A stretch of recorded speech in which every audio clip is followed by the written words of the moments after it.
அனைத்துலக சினிமா ரசிகர்களுக்கு சினிமா கொட்டகையின் அன்பான வணக்கம். 1940ஆம் ஆண்டு வெளிவந்த அனைத்து படங்களையும் வரிசையாக பார்த்து வருவதில் இப்போது நாம் அந்த வரிசையில் காண இருக்கும் திரைப்படம் ஜெயக்கொடி என்ற படமாகும்.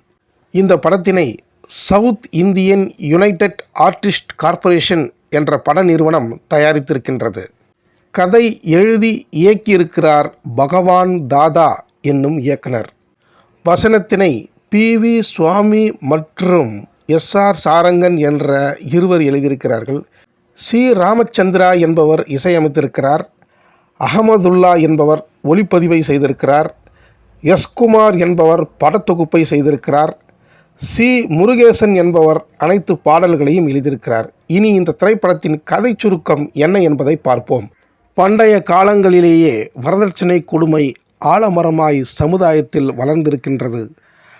அந்த வரதட்சணை கொடுமைக்கு தீர்வு தரும் படமாக இந்த படத்தை எடுத்திருக்கிறார்கள். வரதட்சணை கொடுமைக்கு சாட்டையடி தரும் படமாக இந்த படம் புரட்சியை பேசியதுடன் சாட்டையடியையும் தந்திருக்கின்றது.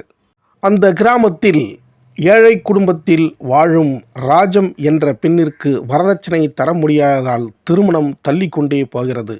ராஜம் குடும்பத்திற்கு பக்கத்தில் வசிக்கும் குடும்பம் உதவி வருகிறது. ராஜத்திற்கு திருமணம் செய்து வைக்க பலரும் அந்த கிராமத்தில் முயற்சி செய்கிறார்கள்.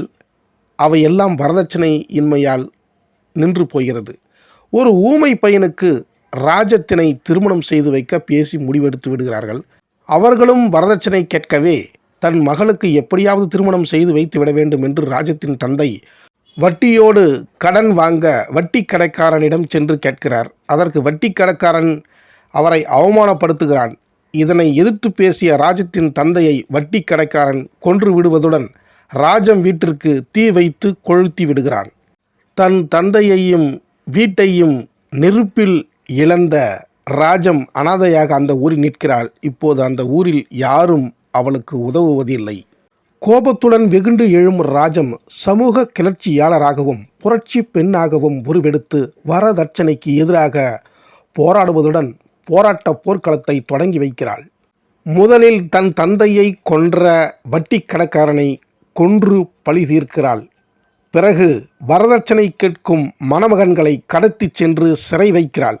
இப்போது அவள் மக்களால் ஜெயக்கொடி என்று அழைக்கப்படுகிறாள்.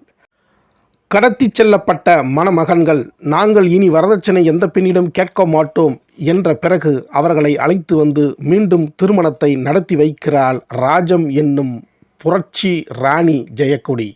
ஜெயக்கொடியின் கொள்கைக்கு ஆதரவாக இருக்கும் ஒரு இளைஞனை அவள் திருமணம் செய்து கொள்கிறாள்.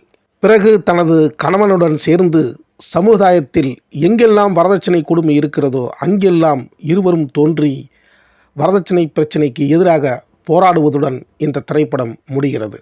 மின்னல் கொடி திரைப்படத்தில் மின்னல் பெண்ணாக தோன்றி அதிரடி சண்டை காட்சிகளில் நடித்த கே.டி. ருக்மிணி தான் இந்த திரைப்படத்தில் ராஜம் என்னும் ஜெயக்கொடியாக நடித்தார்.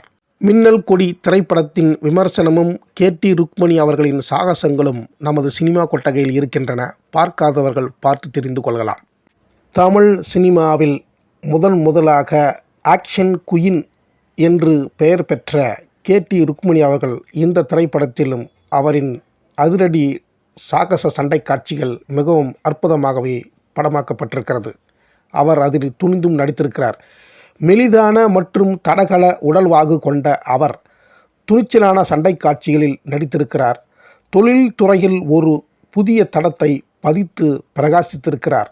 பேண்ட் மற்றும் முழு கை சட்டையுடன் அவர் மோட்டார் சைக்கிளில் பாய்ந்து செல்லும் காட்சிகளிலும் குதிரையில் ஏறிச் சென்று ஆண்களை விரட்டிச் செல்லும் சண்டை காட்சிகளிலும் ரிவால்வர் ஏந்தியபடி ஆண்களுடன் சண்டையிடும் காட்சிகளிலும் அவரின் மரணத்தை எதிர்க்கும் பேய் மே கேர் ஸ்டண்ட் காட்சிகள் அவருக்கு கை கொடுத்ததால் அவர் ஸ்டண்ட் குயின் என்று போற்றப்பட்டதை நாம் ஏற்கனவே பார்த்திருக்கிறோம். அதேபோல் சண்டை காட்சிகள் இந்த படத்தில் மிக மிக அதிகமாக இருந்தன. அதில் துணிந்து அவர் அதிகமாக நடித்திருந்தார்.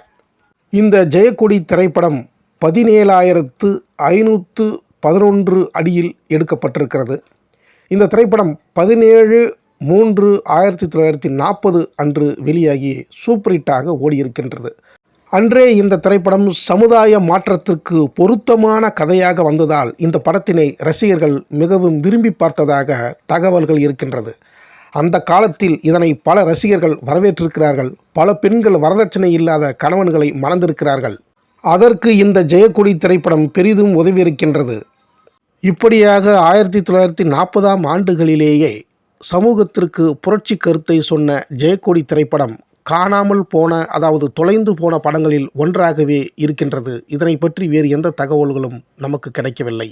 தமிழ் சினிமாவின் முதல் ஆக்ஷன் குயின் கேடி ருக்மணியின் வருகையை தொடர்ந்துதான் அதன் பிறகு பின்னாளில் வந்த விஜயலலிதா, ஜோதிலட்சுமி, விஜயசாந்தி ஆகியோர்கள் அவரின் பாதையில் பயணித்தார்கள் என்பதுதான் உண்மை. இதுவரை இந்த ஜெயக்கொடி திரைப்படத்தினை சினிமா கொட்டகைக்கு வந்து பார்த்த அனைத்து கலைநேச நெஞ்சங்களுக்கும் என் நெஞ்சார்ந்த நன்றியை தெரிவித்துக் கொண்டு, இனி இதே 1940ஆம் ஆண்டு வெளிவந்த மற்ற அனைத்து படங்களையும் அடுத்தடுத்த வீடியோவில் தொடர்ந்து வரிசையாக பார்ப்போம். நீங்களும் பார்த்து உங்களின் ஆதரவை வழங்குங்கள் என்று கேட்டுக்கொள்கிறேன். நன்றி, வணக்கம்.